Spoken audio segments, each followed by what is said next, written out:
Dinagdagan na ang mga evacuation centers sa Zamboanga City dahil sa patuloy na pagdami ng mga lumilikas sa gitna ng gulo. Naging panibagong suliranin naman para sa ilang evacuee ang pagbuhos ng ulan. May ulat on the spot si Haji Nieva. Haji? Yes, Pia, nagdagdag na nga ng mga evacuation center dito nga sa Zamboanga City para sa mga apektadong residente dahil sa patuloy na bakbakan nga na nagaganap sa pagitan ng puwersa ng MNLF Mizar faction at ng puwersa naman ng gobyerno. Sa pinakahuling tala ng DSWD PIA ay umabot na sa mahigit 115,000 ang bilang ng mga apektado ng kaguluhan dito sa Zamboanga City. Kaya naman nasa 57 na ang bilang ng mga evacuation centers. Ang Joaquin Enriquez Memorial Sports Complex o Baliwasan Grandstand na nanatili ngayon ang mahigit 65,000 na mga inilikas. At dahil sa dami nito ay di maiwasang magkaproblema sa pagbibigay ng pagkain, inumin, maging na rin ang iba pang pangangailangan ng mga apektado. Ayon kay DSWD Secretary Dinky Soliman, sapat ang supply ng mga pangangailangan kaya wala pa raw dapat ipag-alala. Pero nagkakaproblema lamang daw sa pagdidistribute ng mga relief goods dahil sa dami ng mga nasa evacuation center. Kaya naman palaging mahabang pila sa rasyon ng tubig at maging na rin sa pila naman ng pagkain. At halos maiyak naman si DSWD Secretary Dinky Soliman sa mga maling ulat na walang kinakain ang mga evacuee. Kaya ko to sinasabi kasi ang volunteer workers, ang relief workers, lahat ng kumikilos dito sa Zamboanga, bigyan naman natin ng hustisya. Hindi natutulog, trabaho ng trabaho, huwag nating ipakita na parang walang ginagawa ang tao sa Zamboanga.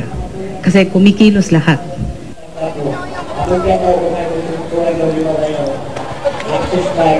Samantala, Pia, kanina ay bumuhos nga itong malakas na ulan, kaya naman nagtakbuhan itong mga kababayan natin na dali-dali sa kanilang mga masisilungan para nga hindi sila mabasa. At ang problema nga ay, Pia, yung mga kababayan natin nandito ay hindi lahat ay mayroong yung tinatawag na tent na tolda yung kanilang nasisilungan. Ang iba kasi, Pia, ay tanging mga tela lang na madaling mabasa itong kanilang sinisilungan. Kaya naman yung mga gamit nila, yung mga nakusap natin ay nabasa na, maging na rin itong kanilang mga hinihigaan. Sa ngayon nga, Pia, nakakaramdam tayo ng manaka-nakang pag-ambon dito at makulimlim din dito sa ating kinatatayuan ngayon.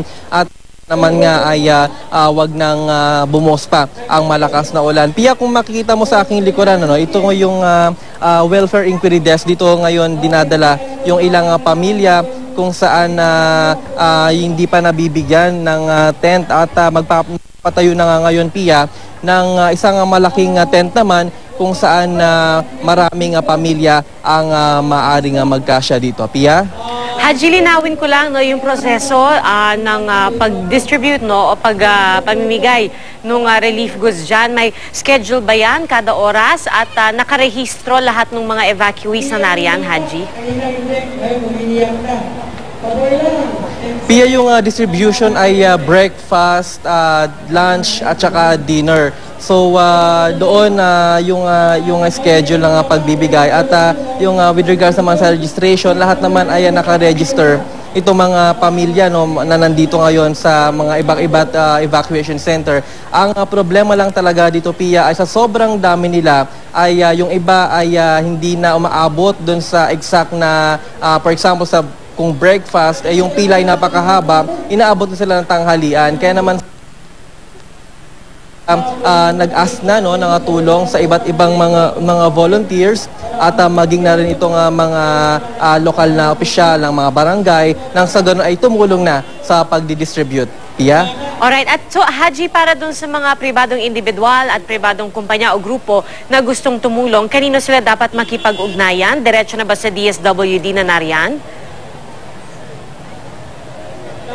Pia, yung mga gustong tumulong ay maaari silang sumangguni din mismo sa may sangguniang panglungsod at meron na isang committee doon, isang disaster committee doon at sila yung point person na dapat i-contact kung gustong magbigay ng tulong sa mga kababayan natin. Nakita naman natin na Pia, hindi lang ang DSWD, hindi lang ang lokal na pamahalaan ang nagbibigay ng tulong. May mga private individuals din na mga nagpahatid ng pagkain sa mga kababayan natin dito. Pia? Maraming salamat sa iyo, Haji Rieta.